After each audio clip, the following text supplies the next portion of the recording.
Pozitet të madh, sepse nuk u vlerësua Eqerembej Bora si politikan. Shpeshherë janë naive, bile pas në shtypin e soqëm figurë madhështore, patriot madhështor. Ai ka pasur rolin e vet, ka qenë asnjëherë në maj të ngjarjeve politike, por gjithmonë aty afër, prandaj edhe dëshmitar i rëndësishëm. S'ka qenë kur protagonist kryesor.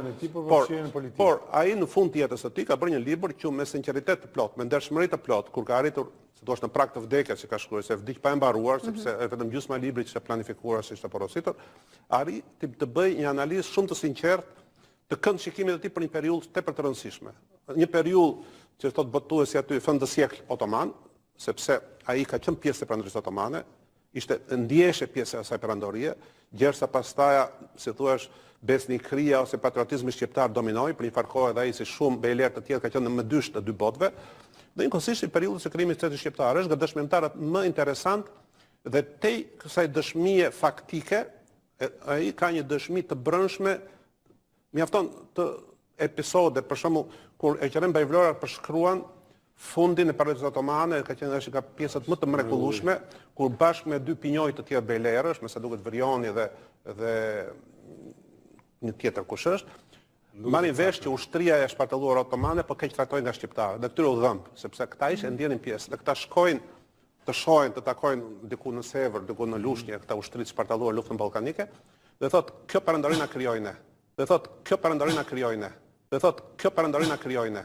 Me fundin e kësaj tani ardhmja jon bëhet shumë e pasigurt. Dhe ky ishte krejt i vetëdijshëm, krejt i qartë për këtë shtresë të rëndësishme të historisë së derjatershme, që ishte bashkëlltar e Perandorisë otomane, për cilën këtë kohë ndryshonte gjithçka. Dhe ne nuk mund të fshehim këtë pjesë të historisë tonë, këtë kënd shikim të historisë tonë. Unë besoj që zhvillimi i një kombi nuk vjen nga vegjelia, por nga paria e tij. Prej bujarëve, dyerve të mëdha, pasunarëve, burrave dhe grave të mençur, të shkolluar, skimatarëve vijnë veprat e mëdha, ndërtohen të ardhmen.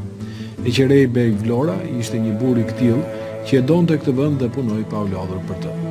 Sot jemi një adhëhesh formuar, pasi komunistët, zhdukën nga faqja e dheut, rënuan atë që ne quajmë pari. Komunistët hodhën në kosh të gjithë veprën e tyre, masakruan pronën, hodhën e erfen. Prandaj sot jemi përdit ballca njerëzve të egjër që të vrasin për hiç mosgjë, që e kanë hajnin për virtyt, paren për Zot, rrenën për pari. Eqerembej Vlora ishte nga ata që pleqërinë e shkoi me kokën pas, me zinë që mbante për të gjallët e vet, me skamjen që të fal mungesa e komunikimit, me dhimbjen që të jep ndarja me bijën dhe gruan.